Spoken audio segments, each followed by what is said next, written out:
چونکہ اس نے اپنی رفتار تیز نہیں کی ہوئی تھی، لہٰذا اس کا اندازہ صحیح نکلا۔ 8 سے 10 میل کی دوری کے فاصلے پر منصور بن احمد نے اپنے پیچھے گھوڑوں کے دوڑنے کی آوازیں سنی، جس پر وہ مزید سنبھل گیا۔ جب اس نے دیکھا کہ تعاقب کرنے والے منگول قریب آ گئے ہیں، تب اس نے زوردار آوازوں میں تکبیریں بلند کی۔ ان تکبیروں کے ساتھ ہی پہلے دائیں جانب سے شرف الدین کردی اپنے لشکر کے ساتھ نمودار ہوا اور منگولوں کے پہلوں پر وہ حملہ آور ہو گیا تھا۔ شرف الدین کردی کے ساتھ ساتھ حسام الدین جوکندار بھی اپنے حصے کے لشکر کے ساتھ نمودار ہوا اور وہ بھی کڑکتی برق کی طرح حملہ آور ہو گیا تھا۔ آخر میں سامنے کی طرف سے منصور بن احمد بھی اپنے حصے کے لشکر کے ساتھ دہکتی شعلہ بار آنکھوں والے کڑے وقت کے ہمراز کی طرح پلٹا۔ کچھ دیر ان میدانوں میں وقت کی بیکل لہروں کی طرح دشمنی کی آگ بھڑکتی رہی۔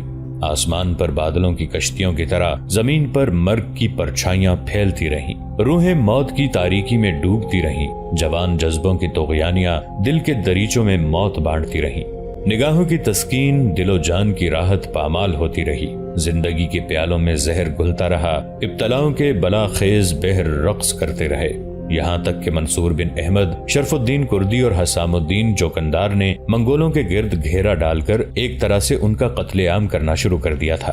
چند ایک کے سوا کسی منگول کو وہاں سے بھاگنا نصیب نہ ہوا، تاہم منگولوں کے لشکر کی جو کمانداری کر رہا تھا وہ کماندار پہلے ہی اپنی جان بچا کر بھاگ چکا تھا، لہٰذا اس کے پیچھے کچھ لشکری بھی اپنی جانیں بچا کر بھاگ گئے تھے۔ اس طرح منگولوں کو شکست دینے کے بعد منصور بن احمد اب بڑی تیزی سے اپنے لشکر کے ساتھ کوہستان قیچاق کا رخ کر رہا تھا۔ اگلے روز کا سورج جب طلوع ہوا تو منصور بن احمد کے حصے سے جو منگول لشکری اور ان کے سالار بچ گئے تھے وہ واپس پڑاؤ میں پہنچے۔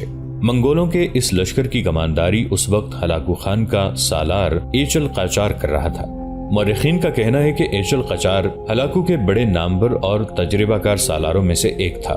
بہرحال یہ ناکام رہا۔ جب یہ ہلاکو کے سامنے پہنچے اور ایچل قاچار کے ساتھ زخمی ہونے والے منگول بھی ہلاکو کے سامنے آئے، تب ہلاکو کچھ دیر تک جواب طلب سے انداز میں اپنے نامور اور ہر دل عزیز سالار ایچل قاچار کی طرف دیکھتا رہا، پھر کہنے لگا، قاچار کیا بات ہے؟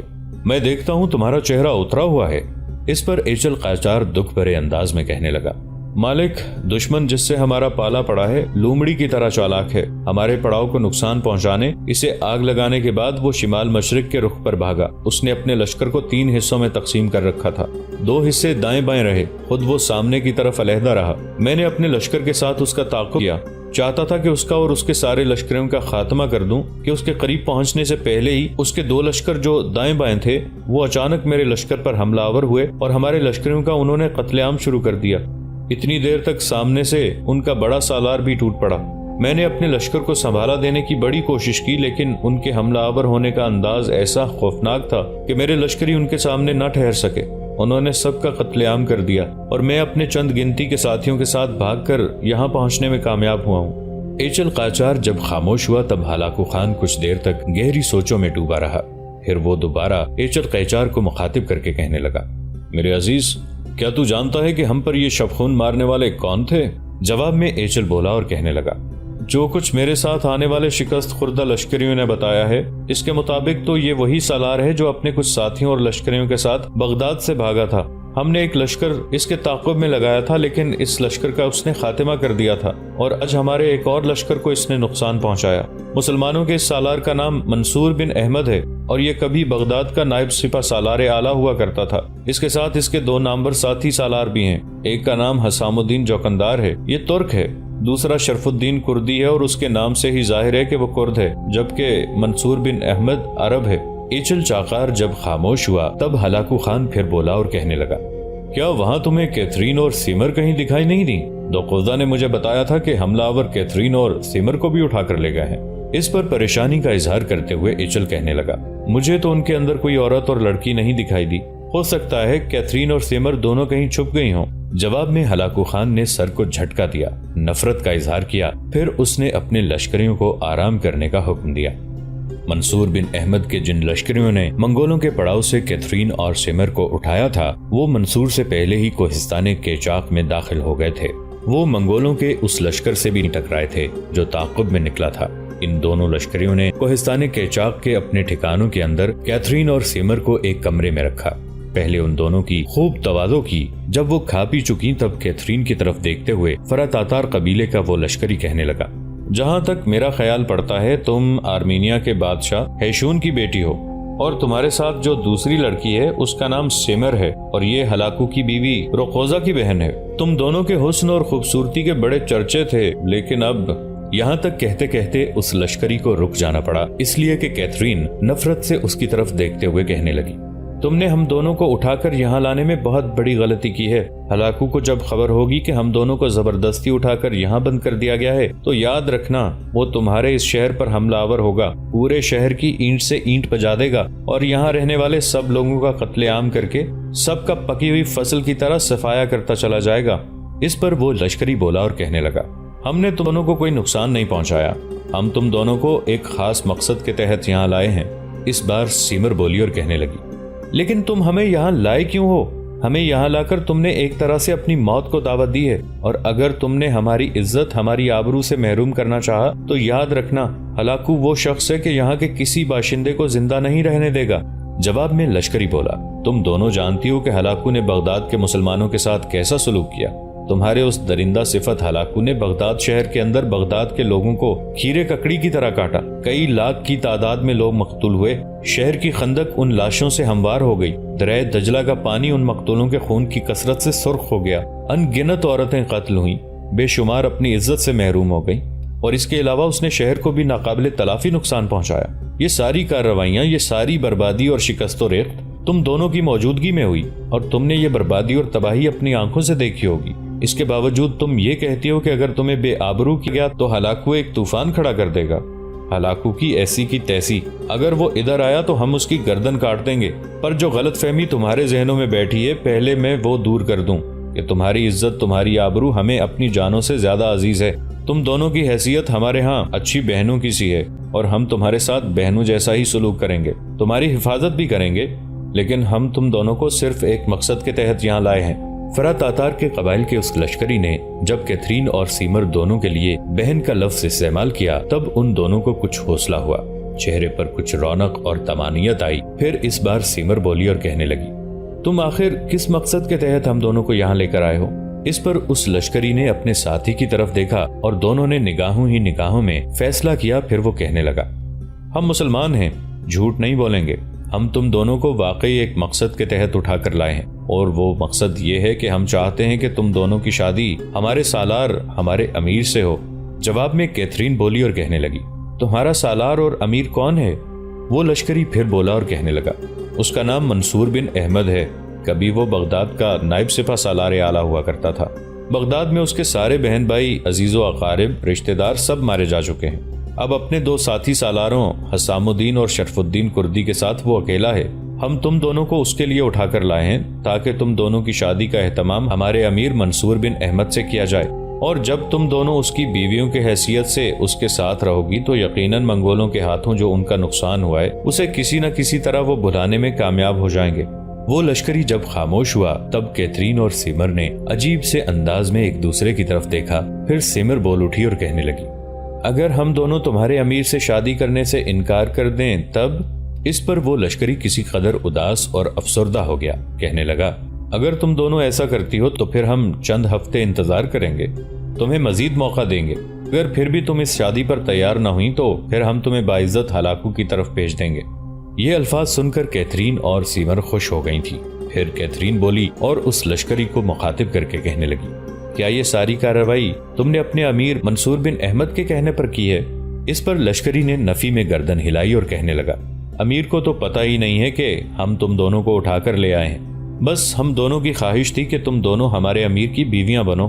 تمہارے حسن، تمہاری خوبصورتی کے چرچے تو ہم نے پہلے سنے تھے، لیکن جب ہم دونوں نے پڑاؤ میں تم دونوں کو دیکھا تو فیصلہ کر لیا کہ تم دونوں کو اپنے ساتھ لے کر جائیں گے۔ امیر ابھی تک اپنے لشکر کے ساتھ یہاں نہیں پہنچے، ہم ان کے آگے آگے تیزی سے سفر کرتے ہوئے یہاں پہنچ گئے ہیں۔ ہم کچھ عرصہ امیر کو نہیں بتائیں گے کہ تم دونوں کو اٹھا کر ہم یہاں لائے ہیں۔ اگر تم امیر کی طرف متوجہ نہ ہوئی تو تمہیں واپس کر دیا جائے گا اور تمہیں کوئی نقصان نہیں پہنچایا جائے گا، فکر کرنے کی ضرورت نہیں۔ میں اور میرا یہ ساتھی ہمہ وقت تم پر نگاہ رکھیں گے، تمہاری حفاظت کریں گے۔ ہمارے ساتھ ہمارے 2 لشکری اور ہیں جو اس رات سے واقف ہیں کہ ہم تم دونوں کو اٹھا کر یہاں کیوں لائے ہیں، لہٰذا ہم باری باری تم پر پہرا دیں گے۔ میری ایک بھائی کی حیثیت سے تم سے گزارش ہے کہ اس کمرے سے باہر نہ نکلنا ورنہ نقصان اٹھاؤ گی۔